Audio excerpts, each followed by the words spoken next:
సోమవారం శ్రీ వీర వెంకట సత్యనారాయణ స్వామి వారి ధనుర్మాస ఉత్సవాలు ప్రారంభం. తెలుగు రాష్ట్రాల ఆరాధ్య దైవంగా పూజలందుకుంటున్న శ్రీ శ్రీ వీర వెంకట సత్యనారాయణ స్వామి వారి దేవస్థానంలో వంశపారపర్య ధర్మకర్త ఐవి రోహిత్, కార్యనిర్వహణాధికారి త్రినాథరావు ఆధ్వర్యంలో సోమవారం ఉదయం ధనుర్మాస ఉత్సవాల్లో భాగంగా శ్రీ స్వామి అమ్మవార్లను గ్రామ పొరవీధుల్లో గ్రామోత్సవం నిర్వహించి అనంతరం తొలి పావంచాల వద్ద స్వామి అమ్మవార్లకు వేద పండితులు, అర్చకులు, వ్రత పురోహితుల నడుమ మంగళ వాయిద్యాలతో, వేద మంత్రాలతో శ్రీ స్వామి అమ్మవార్ల పూజా కార్యక్రమాలు ఆచరించి కొండ దిగువ భాగం నుండి ప్రతి మెట్టుకు పసుపు కుంకుమ బొట్టు పెట్టి శ్రీ స్వామి అమ్మవార్లను పల్లకిలో అంతరాలయం వరకు తోడుకొని వెళ్తారు. మహిళలు ప్రతి మెట్టుకు పసుపు కుంకుమ హారతి నైవేద్యం సమర్పించి మెట్ల పూజ కార్యక్రమాన్ని కొండపై భాగం వరకు పూజా కార్యక్రమాలు చేసి స్వామివారిని దర్శనం చేసుకుంటారు. సత్యనారాయణం దేవం వందేహం కామదం ప్రభుం లీలయా వితతం విశ్వం ఏన తస్మై నమో నమః. శ్రీ మహావిష్ణువు తనంతట తానుగా వెలిసినటువంటి అన్నవర క్షేత్రంలో సత్యనారాయణ స్వామి వారిగా భక్తులందరి చేత పూజలు అందుకుంటున్నారు.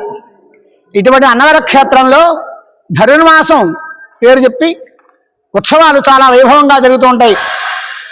ధనుర్మాసం అంటే గురుడు 12 రాశుల్లో సంచరిస్తూ ధనస్సు రాశిలోకి వచ్చిన సంక్రమణాన్ని ధనస్సంక్రమణం అని, ధనుర్మాసం అని పిలుస్తూ ఉంటారు.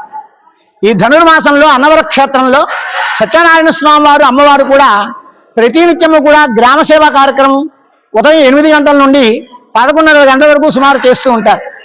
దానికి ముందు రోజైనటువంటి ఈ రోజున మెట్లోత్సవం అనే కార్యక్రమం అయితే చాలా వైభవంగా జరుగుతుంది. దీన్నే సోపానోత్సవం కూడా అంటూ ఉంటారు. అంటే సత్యనారాయణ స్వామి వారి ఆలయం చేరుకోవడానికి మెట్ల మార్గం ద్వారా సుమారు 450 పైన మెట్లు ఉంటాయి. ప్రతి మెట్టుకి కూడా భక్తులందరూ కూడా ఒక కొబ్బరికాయ కొట్టి, ఒక నైవేద్యం పెట్టి, ఒక పుష్పమో అక్షతలు వేసి కర్పూరం వెలిగించి మెట్టు మెట్టుకి పూజ చేస్తూ సత్యనారాయణ స్వామి వారు అమ్మవారు కూడా వెనకాతల పలకీలో ఉండగా ప్రతి మెట్టుకి పూజ చేస్తూ ప్రధాన ఆలయం దాకా చేరుకుంటారు. ఇక మరుసటి రోజు నుంచి గ్రామ సేవా కార్యక్రమం చేస్తుంటారు. తర్వాత ఈ మాసంలోనే మనకి ముక్కోటి ఏకాదశి చాలా విశేషమైనటువంటి పర్వంగా పరిగణింపబడుతుంది.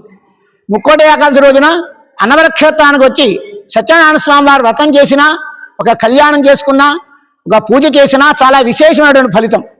ఎన్ని ఏకాదశులకి లేనటువంటి ఫలితాన్ని ముక్కోటి ఫలితాన్ని ఇస్తారు కాబట్టి ఆ రోజున ముక్కోటి ఏకాదశిగా పరిగణిస్తూ ఉంటుంది.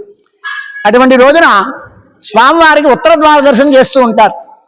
తెల్లవారుజామున సుమారు 4 గంటలకు స్వామివారిని అమ్మవారిని కూడా ఆశీనులు గావించి సింహాసనం మీద అక్కడ విశేషమైనటువంటి పూజా కార్యక్రమం జరిపిస్తారు. అన్నవర క్షేత్రంలో ధనుర్మాసంలో స్వామివారి గ్రామ సేవ చేస్తూ ఉంటారు ఉదయం.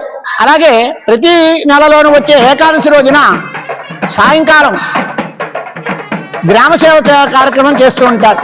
జై సత్యదేవ.